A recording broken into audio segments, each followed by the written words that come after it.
Welcome back. Anthropic asking a federal judge to block the Pentagon from blacklisting the company across the U.S. supply chain. Mackenzie Segal is outside the courthouse in San Francisco and joins us now. Mackenzie. Hey, Sarah. So in a few hours from now, Anthropic goes before a federal judge where they'll ask her to temporarily block two things: the Pentagon's supply chain risk designation, which effectively blacklisted the company from government business, and President Trump's directive ordering every federal agency to stop using Claude. Now, the stakes are straightforward but significant. If the judge grants the injunction, defense agencies and contractors can keep using Claude while the lawsuit plays out. And then Anthropic starts recovering what its CFO says could be billions of dollars in lost 2026 revenue. If she denies it, the Pentagon's action stays in place. Anthropic remains essentially locked out of that market for potentially years, and OpenAI, Google, and xAI keep filling the gap. Now, even though Alphabet, Microsoft, and Amazon have all said that customers can still use Anthropic for non-defense work, many have already started to offboard Claude anyway, rather than risk any association with a national security designation. And every day that this drags on, more competitors are locking in contracts that Anthropic may never win back.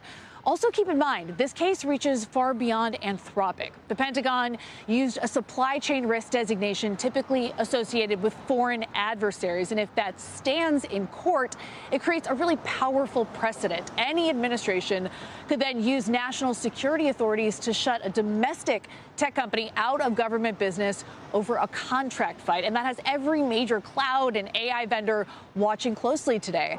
And if we don't get a ruling, which is a real possibility, that uncertainty is damaging on its own. Guys? Even if they rule against the U.S. government, then it's up to the government, right, to use its discretion to grant some of these business opportunities, isn't it? Well, so the DOJ's entire case really rests on the fact that this is an operational security issue, not a free speech case. And so the question that they're looking to answer today is whether or not Anthropic has backdoor access to Claude once the model has already been deployed in the context of the government. That's specifically a part of what the judge sent out to lawyers yesterday, asking both sides how much access Anthropic has once Claude is being used in the context of battle, and just understanding that access. But to your point, Sarah, Emil Michael, the Pentagon's tech chief, has already said that they've moved on. They've signed contracts to give xAI and OpenAI classified access. So they're now serving a role that was once held by Anthropic. That said, I mean, Anthropic, with a $350 billion private market valuation, Mackenzie, has only seen its revenue run rate increase incredibly even since this decision was made. But how impactful will it be if, in fact, it is upheld?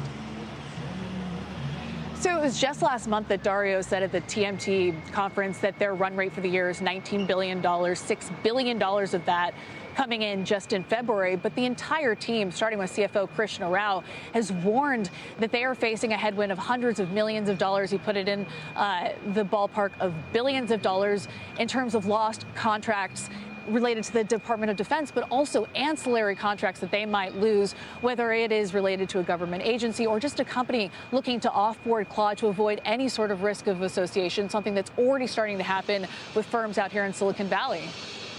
Okay, Mackenzie, thank you very much. We'll watch it this afternoon. Mackenzie Segal is